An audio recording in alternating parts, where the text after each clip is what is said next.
Hi guys, and welcome to another video. My name's Destiny. We do book things here, and today we're going to do a weekly plan with me.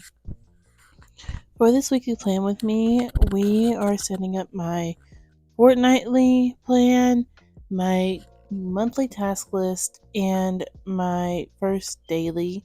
So my fortnightly plan is the same one we've been using forever, that you've seen me set up twice before.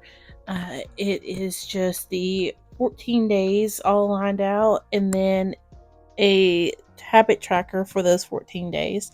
Um, my habits pretty much stay the same, and I like it that way just because it's easy to fill in. And then we're doing my monthly task list, and like I said, my daily. The monthly task list, I discovered last cycle that I needed one. I kept putting things on my dailies that I knew wasn't going to happen in that day or wasn't going to happen maybe in that week, but I wanted to get done for the cycle and I had nowhere else to put it. I didn't want to put it on my mind unwind because that's just like random thoughts that are floating in my head that I need to write down, or a random list I need. And basically, I use it the same way as some people use sticky notes, where they just write something quick on a sticky note and throw it away. I like to put it on my mind unwind because sometimes I want to go back to those. So anything I think I might want to go back to goes on my mind unwind. So upon realizing all of this and wanting to get more on top of my habits and getting things done on cyclic, there it is, a cyclic basis, I decided, why not go ahead and make a monthly task list? It would help. It would get everything done. It would be perfect. So far, having the monthly task list is nice because I'm able to add things that I know won't get done that day or that those 2 weeks, but that may end up getting done within the cycle that I want to get done in the cycle. It's easy to add it just to the task list and be able to cross it off when it's done. And then if it doesn't get done that cycle, I can move it forward or decide if it doesn't need to be done, period. Um, then we're doing dailies.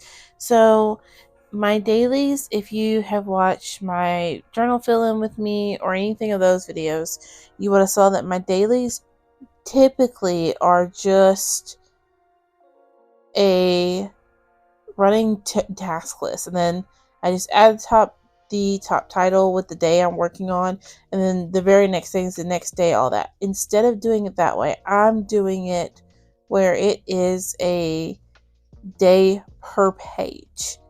And this gives me the ability to add in a journaling prompt or a journal in with it. So when I was in my B6, the huge mammoth of a planner, I found that I loved journaling about my day right next to my to-do list. It made it very easy to do that, and it made it easy when I'm looking back going, why did nothing get done this day?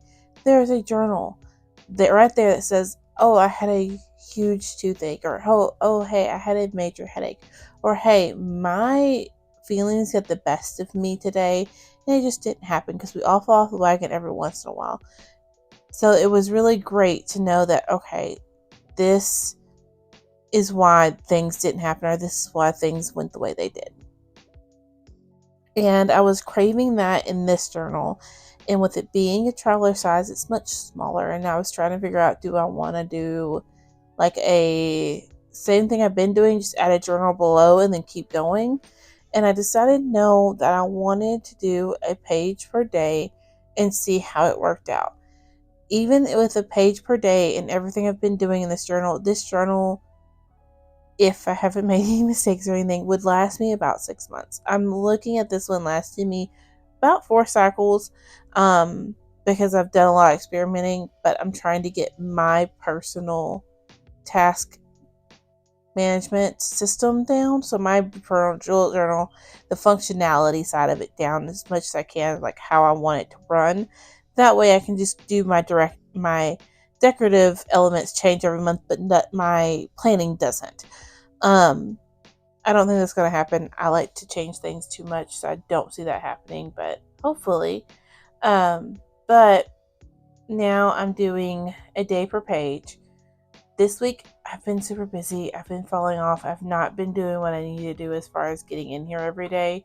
So that has not been happening. But hopefully, I can get caught up. I don't mind actually that it hasn't been happening because I didn't touch it Tuesday afternoon or all day Wednesday. And what I did was I just went back in and made a to-do list for Wednesday. So things that already had happened. Gave a little blurb about Wednesday and what happened with Wednesday, why it wasn't in there, and then just whited out my dotted line I had put down in the middle of the page, added in the Thursday title, and used the rest of that page for Thursday. Thursday fit perfectly, and then the next page was Friday, and I used the whole thing. So it worked out perfectly for me to, even though I didn't use the page, it wasn't wasted. And I think that flexibility I really like because I had thought about going in and setting up the whole fortnight beforehand. And that way I didn't have to do anything but get in it and do the thing. But I realized that I don't want to do that because I want to be able to do, to put in case I miss a date, I'm not wasting paper, I'm not wasting resources. That is part of why I love a bullet journal so much, is because I can edit it and change it to what best suits me. But also, I don't have to worry about, well, that planner just went to waste because I didn't touch it for a month. So, yeah, that's it. That is my plan with me. I hope y'all enjoyed this. Let me know what is something you're looking forward to in the next month or next cycle, however you plan, and I'll catch you on my next one. Bye, guys.